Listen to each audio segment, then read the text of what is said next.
देखते हैं आज हम भाषण कौशल। भाषण कौशल, बोलना भी एक कला है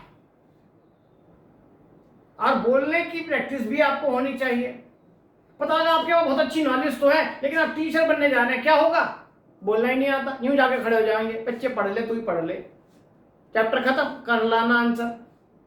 टीचर नहीं हो आप। बोलने की कला आपके पास होनी चाहिए। और वो कॉन्फिडेंस कहां से आएगा? विश्वसनीयता, वो आपके अंदर जोश कहां से आएगा? ये कौशल के गुण हैं। तो भाषण के लिए तैयारी भी कराते हैं आप। अब ये भाषण दो प्रकार का भाषण हो, एक तो भाषण हो गया बोलना, और एक भाषण हो गया जो नेता देते हैं, जिसे हम भाषण कहते हैं, स्पीच। तो हम बात कर रहे हैं वास्तव में सामान्य बोलना। पहले सामान्य बोलना जिसे हम कहते हैं भाषण, भाषण मतलब बोलना, इसकी बात कर रहे हैं। तो बोलते समय सही बोलना,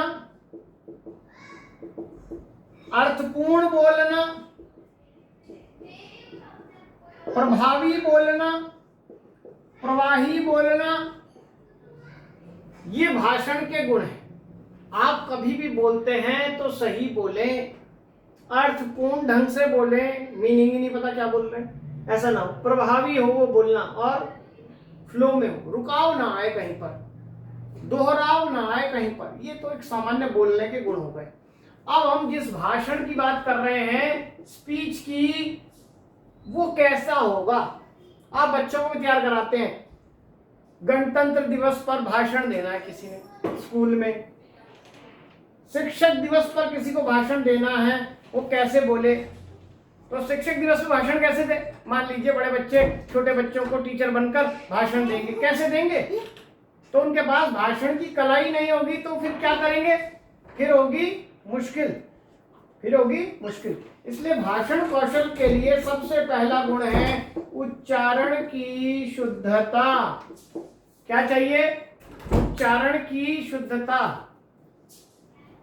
जब तक आप शुद्ध रूप से नहीं बोलेंगे तब तक जो है कोई आपको सुनने के लिए तैयार नहीं होगा। ठीक है? तो आपका उच्चारण कैसा होना चाहिए? शुद्ध होना चाहिए सबसे पहले। बहुत से ऐसे टीचर देखे मैंने हिंदी के, लैंग्वेज के,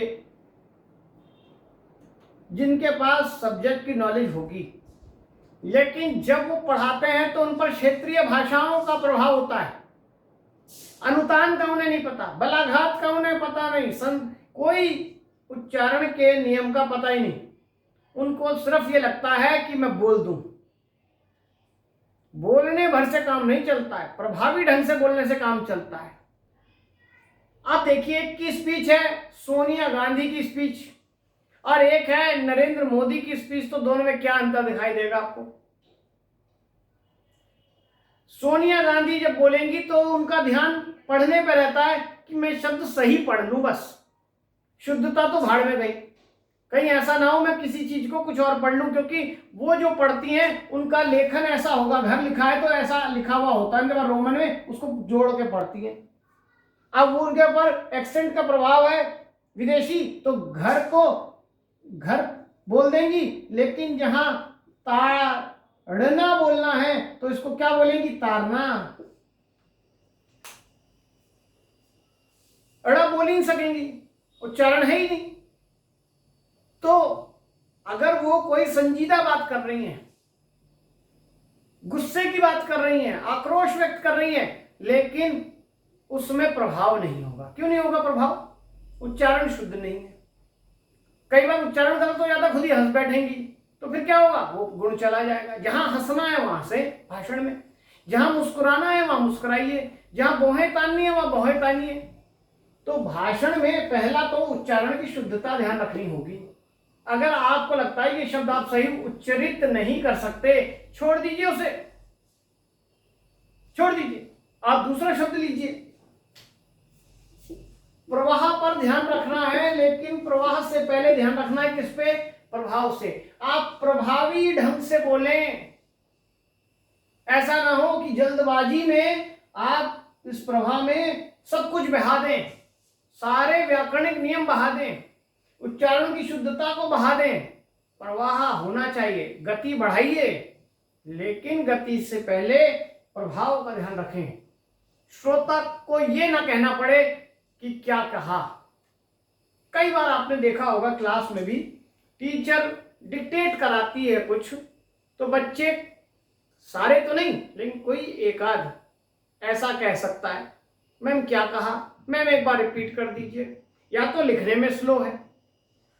अगर सभी कह रहे हैं तो हो सकता है मैम का उच्चारण ही सही नहीं है, इसलिए बच्चे एक ही शब्द को 4 बार पूछे, मैम क्या कहा, क्या कहा। तो ये जो प्रभाव है उसको बनाए रखना है, फिर प्रवाह की बात होगी। और जो व्याकरणिक नियम मैंने समझाए हैं, बलाघात, अनुतान, संहिता, ये सभी, अनुनासिकता, इन सब का ध्यान रखें। दीर्घता, अगर ये दोष पैदा कर देंगे तो मुश्किल होगी। अनाज बोलना है तो अनाज ही बोलिए ना। अगर आपने बोल दिया नाज खरीद लाया, इकट्ठा कर लेंगे नाज को, इकट्ठा तो है नहीं, इकट्ठा कर लेंगे। कुछ क्षेत्र विशेष का जो प्रभाव होता है उससे ऐसी गलतियां होती हैं। पेड़ का पेड़ बोल रहे हैं, स्पष्ट को अस्पष्ट बोल रहे हैं। मातृभाषा का दोष है, सबके अंदर है, एक व्यक्ति विशेष में नहीं है। लेकिन एक अच्छे भाषणकर्ता बन रहे हैं तो आपको इनका ध्यान रखना पड़ा होगा। मैं भी किसी क्षेत्र विशेष से जुड़ा हुआ हूं, और मेरा क्षेत्र तो बहुत अक्खड़ क्षेत्र है, हरियाणा। लेकिन मैं चद्दर, बेटा बेटा तू बता, ये नहीं बोलता। मैंने मातृभाषा के दोषों को निकालने की कोशिश की, जिससे मेरा भाषण पुष्ट हो। लैंग्वेज टीचर को इस बात का विशेष ध्यान रखना चाहिए। तो ये सब चीजें, ये दोष हम पहले पढ़ चुके हैं भाषा ज्ञान में, इसके कारण कितने बड़े बड़ी गलतियां होती हैं, इसको हम ध्यान रखें। और भाषण जब आप दे रहे हैं तो जो श्रोता है, जो जनता है, उसके वर्ग की भाषा हो तो बहुत अच्छी बात है। उसके वर्ग की भाषा, ये क्यों जरूरी है उसके वर्ग की? जैसे कोई भाषण करता जहां जा रहा है भाषण देने, वहां थोड़े अंग्रेजी नुमा लोग ज्यादा हैं और हिंदी में भाषण देना है, तो सारे हिंदी में शब्दावली का प्रयोग कर देंगे तो वो इतना प्रभावी नहीं होगा। आप गुजरात साइड में जा रहे हैं, हिंदी में भाषण देना है, लेकिन अगर उनकी भाषा के शब्दों को थोड़ा सा ध्यान रख लें तो बहुत अच्छा हो जाएगा। देखिए, पहले अपनी तरीके से बताते हैं। जैसे मैं हिंदी ऑनर्स की क्लास पढ़ाता हूं, और वहीं मैं एक बीकॉम की क्लास पढ़ाता हूं, वहीं मैं पास कोर्स की क्लास पढ़ाता हूं, प्रोग्राम कोर्स की, एक वहीं मैं एमए की क्लास पढ़ाता हूं। तो क्या मेरी हिंदी की भाषा सब जगह एक सी होगी? नहीं। जब मैं हिंदी ऑनर्स को पढ़ाऊंगा तो मैं ध्यान रखता हूं कि मैं उर्दू और अंग्रेजी के शब्दों का प्रयोग कम करूं। बीए प्रोग्राम के अंदर पढ़ाता हूं तो मैं सामान्य बोलचाल की भाषा रखता हूं, और बीकॉम के बच्चों को पढ़ाने जाता हूं तो उसमें अंग्रेजी के शब्द का ज्यादा प्रयोग करता हूं।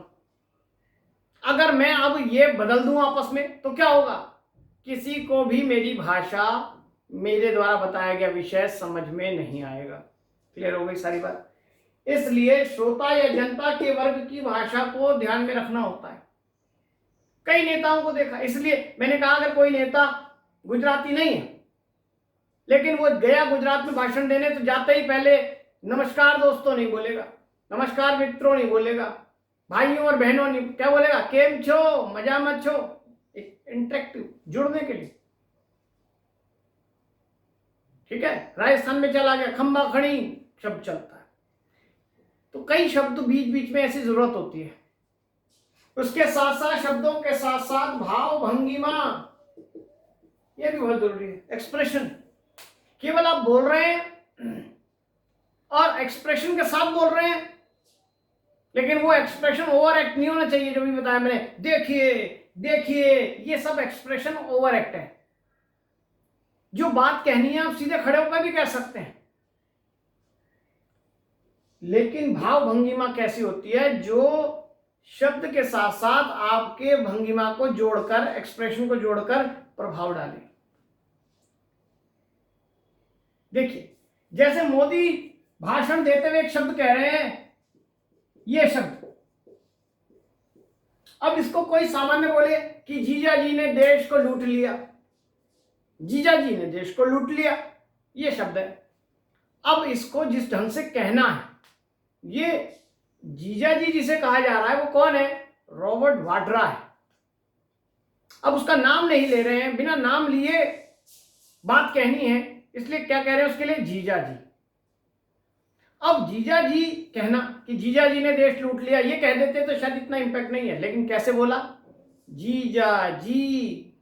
ये जीजा जी कहना जो है, रॉबर्ट वाड्रा को छोड़ दीजिए, कोई साली ही अपने जीजा को कैसे कह देती है? संबोधन करना है तो कहेगी जीजा जी कल आ जाना।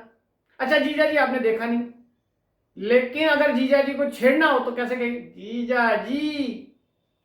तो उसकी टोन अलग हो जाएगी, तो भाव भंगिमा अलग हो जाएगी। तो भाषण जो है इंपैक्ट बनाने के लिए, बहुत प्रभावी बनाने के लिए भाव भंगिमा का भी रोल बहुत बड़ा होता है। तो ये सारे गुण आपको ध्यान में रखने हैं, तब जाकर एक भाषण जो है आपका एक अच्छा भाषण होगा। जैसे मैं यहां बोल रहा हूं और अचानक मेरे को किसी डिबेट कंपटीशन में बुला लिया जाए निर्णायक की भूमिका में, तो जब मैं निर्णायक की भूमिका में बच्चों को कुछ बोलने के लिए खड़ा होऊंगा मंच पर, तो मेरा बोलना वैसा नहीं होगा जैसा अब हो रहा है, वो बिल्कुल अलग होगा। तब बच्चों की मनोवृत्ति को ध्यान रखूंगा, उनके शब्दों को ध्यान रखूंगा, मैं जो शब्द बोलूं इनके समझ आएंगे कि नहीं आएंगे। आपको जितने शब्द मैंने अभी तक बोले हैं इतनी कक्षा में, कोई शब्द ऐसा हो मेरा जो आपके न समझ आया हो?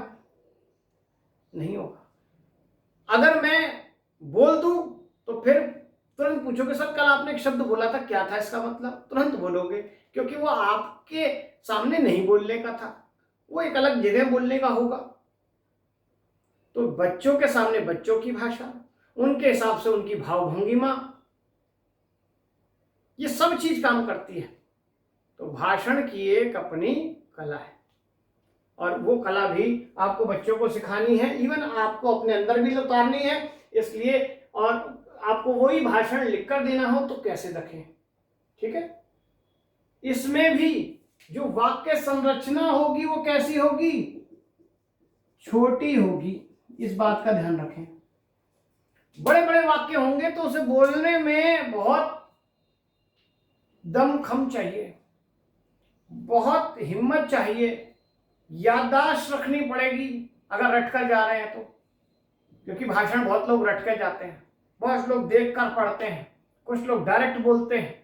कैसे भी कीजिए लेकिन प्रभावी होना चाहिए। अब बच्चे जो है, बच्चे तो क्या करते हैं, भाषण की प्रतियोगिता लेते हैं और रटकर आ जाते हैं घर से। हाँ जी नमस्कार, मैं आज 6ठी क्लास से ये बच्चा, मैं आपके सामने एक भाषण बोल रहा हूं, और शुरू हो जाएगा दर दर दर दर दर दर दर। अचानक बीच में कोई बोल दे उनको बेटा क्या कहा, बस तो वही उसकी साइकिल पंचर हो जाती है। और अच्छा कोई बात नहीं, शुरू दोबारा से करो, नहीं दोबारा पढ़ो, वो बच्चा वहीं से पढ़ेगा शुरू से। अब बीच में से नहीं पढ़ सकता क्योंकि उसे रट्टा मारा हुआ है, सारा प्रभाव ध्वस्त हो जाता है। पढ़ना तब सार्थक होगा, बोलना तब सार्थक होगा जब ये सारे गुण लेकर चलेंगे, ठीक है? तो आज की कक्षा में हमने जो बातें की, डायरी की, पटकथा की और भाषण की, 3 की बात की है। मैं चाह रहा था कि आज खत्म कर दें क्लास, लेकिन चलो हमारे पास तो कल फ्राइडे का दिन भी है, अभी कल और बात करेंगे, ठीक है? कल लास्ट क्लास होगी, चिंता मत कीजिए, इसकी लास्ट क्लास कल करेंगे और फिर इस पे टेस्ट लेंगे। कल जो है आपको 2-3 चीजें और डिस्कस करनी है। एक रेडियो नाटक क्या होता है, नाटक हमने पढ़ा, रेडियो नाटक की बात करेंगे, और एक विधा को दूसरी विधा में अगर बदलना हो तो कैसे बदलते हैं इसको देखेंगे। और तीसरा पत्र लेखन, सरकारी पत्र हो, निजी पत्र हो, सरकारी पत्र के बहुत सारे रूप हैं, परिपत्र है, अनुस्मारक है, ज्ञापन है, संक्षेपण, ये सब इन पर बात करेंगे, ठीक है? कल की क्लास इस पर होगी और पूरा ये कोर्स आपका खत्म होगा, ठीक है? आज यहीं तक विराम लीजिए, आराम कीजिए, और शाम को फिर 5 बजे वीडियो आएगा अध्ययन मंत्रा का, तो आप लोग लाइव जुड़ सकते हैं और 10 क्वेश्चन में डिस्कस करूंगा। इसमें साहित्य और व्याकरण सभी के होंगे, तो आप लोग उसको उसमें जुड़ सकते हैं। नहीं भी जुड़ पाते हैं तो मैं आपको यहाँ वीडियो उसका डालूंगा, ठीक है। अगर जुड़ते हैं तो वहाँ